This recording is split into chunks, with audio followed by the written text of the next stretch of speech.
ایک وقت کی بات ہے، ابو نصر السیاد نامی ایک شخص اپنی بیوی اور ایک بچے کے ساتھ غربت افلاس کی زندگی بسر کر رہا تھا۔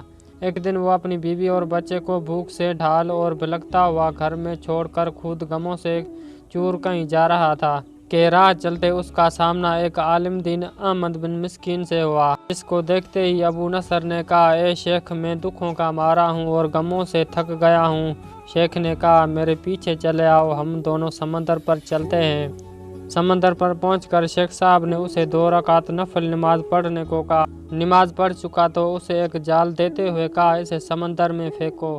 جال میں پہلی بار ہی ایک بڑی اور عالی شان مچھلی پھنس کر باہر آ گئی۔ شیخ صاحب نے ابو نصر سے کہا، جا اس مچھلی کو بھیج کر ان پیسوں سے کھانے پینے کا سامان خرید لے۔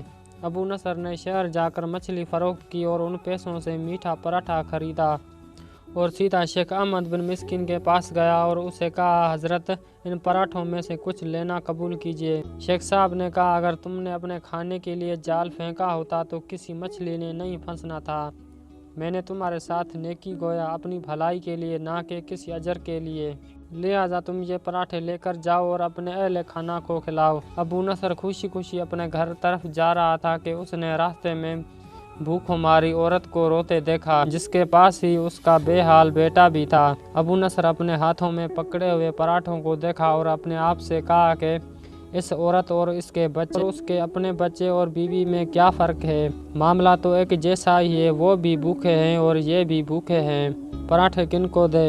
عورت کی آنکھوں کی طرف دیکھا تو اس کے بہتے آنسو نہ دیکھ سکا اور اپنا سر جھکا لیا۔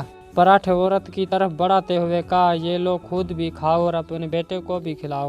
عورت کے چہرے پر خوشی اور اس کے بیٹے کے چہرے پر مسکراہٹ پھیل گئی۔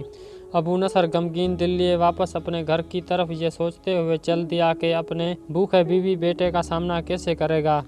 گھر جاتے ہوئے راستے میں اس نے ایک منادی والا دیکھا جو کہہ رہا تھا، ہے کوئی جو اسے ابو نصر سے ملا دے۔ لوگوں نے منادی والے سے کہا، یہ دیکھو تو، یہی تو ہے ابو نصر۔ اس نے ابو نصر سے کہا، تیرے باپ نے میرے پاس آج سے 20 سال پہلے 30,000 درہم امانت رکھے تھے، مگر یہ نہیں بتایا تھا کہ ان پیسوں کا کرنا کیا ہے۔ جب سے تیرا والد فوت ہوا ہے میں ڈھونڈتا پھر رہا ہوں کہ کوئی میری ملاقات تجھ سے کروا دے۔ آج میں نے تمہیں پا ہی لیا ہے تو یہ لو 30,000 درہم، یہ تیرے باپ کا مال ہے۔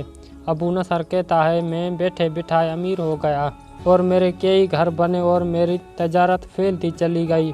میں نے کبھی بھی اللہ کے نام پر دینے میں کنجوسی نہ کی۔ ایک ہی بار میں شکرانے کے طور پر 1000 درہم صدقہ دے دیا کرتا تھا۔ مجھے اپنے آپ پر رشک آتا تھا کہ میں کیسے فراخ دلی سے صدقہ خیرات کرنے والا بن گیا ہوں۔ ایک بار میں نے خواب دیکھا کہ حساب کتاب کا دن آ پہنچا ہے اور میدان میں ترازو نصب کر دیا گیا ہے۔ منادی کرنے والے نے آواز دی، ابو نصر کو بلایا جائے اور اس کے گناہ و ثواب تولے جائیں۔ کہتا ہے، پلڑے میں ایک طرف میری نیکیاں اور دوسری طرف میرے گناہ رکھے گئے تو گناہوں کا پلڑا بھاری تھا۔ میں نے پوچھا، آخر کہاں گئی میرے صدقات جو میں نے اللہ کی راہ میں دیتا تھا؟ تولنے والے نے میرے صدقات نیکیوں کے پلڑے میں رکھ دیے۔ ہر 1000 کا صدقے کے نیچے نفس کی شہوت، میری خود نمائی کی خواہش اور ریاکاری کا ملمومہ چڑھا ہوا تھا، جس نے ان صدقات کو روئی سے بھی زیادہ ہلکا بنا دیا تھا۔ میرا گناہوں کا پلڑا بھی بھاری تھا۔ میں رو پڑا اور کہا، ہائے رے، میری نجات کیسے ہوگی؟ منادی والے نے بات کو سنا تو پھر پوچھا، ہے کوئی باقی؟ اس کا عمل تو لے آؤ۔ میں نے سنا کہ ایک فرشتہ کہہ رہا تھا کہ اس کے دیے ہوئے 2 پراٹھے ہیں جو ابھی تک میزان میں نہیں رکھے گئے۔ وہ 2 پراٹھے ترازو پر رکھے گئے تو نیکیوں کا پلڑا اٹھا، مگر ابھی نہ تو برابر تھا اور نہ ہی زیادہ۔ منادی کرنے والے نے پھر پوچھا، ہے کچھ اس کا اور کوئی عمل؟ فرشتے نے جواب دیا، ہاں، اس کے لیے ابھی کچھ باقی ہے۔ منادی نے پوچھا، وہ کیا؟ کہا، اس عورت کے آنسو جسے اس نے اپنے پراٹھے دیے تھے۔ عورت کے آنسو نیکیوں کے پلڑے میں ڈالے گئے، جن کے پہاڑ جیسے وزن نے ترازو کے نیکیوں والے پلڑے کو گناہوں کے برابر لا کر کھڑا کر دیا۔ ابو نصر کہتا ہے، میرا دل خوش ہوا کہ اب نجات ہو جائے گی۔ منادی نے پوچھا، کچھ اور باقی عمل ہے اس کا؟ فرشتے نے کہا، ہاں، ابھی اس کے بچے کی مسکراہٹ کو پلڑے میں رکھنا باقی ہے، جو پراٹھے لیتے ہوئے اس کے چہرے پر آئی تھی۔ مسکراہٹ کیا پلڑے میں رکھی گئی نیکیوں والا پلڑا بھاری سے بھاری ہوتا چلا گیا۔ منادی کرنے والا آخر بول اٹھا، یہ شخص نجات پا گیا ہے۔